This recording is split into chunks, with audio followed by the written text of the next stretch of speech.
ու արյունահեղ մարդկանցից ինձ ազատիր, քանի որ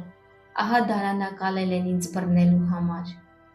Հզոր մարդիկ հավաքվել են ինձ վրա, ոչ թե հանցանքիս կամ մեղքիս համար, ով Տեր, առանց իմ մեղքի վրաս վազեցին ու պատրաստվեցին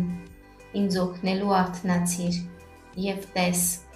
դու զորած Տեր, Աստված Իսրայելի, արթնացիր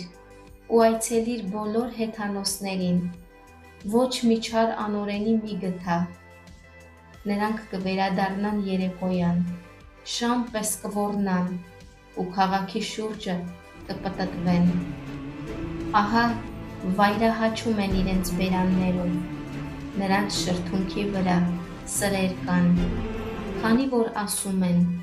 ով է լսելու։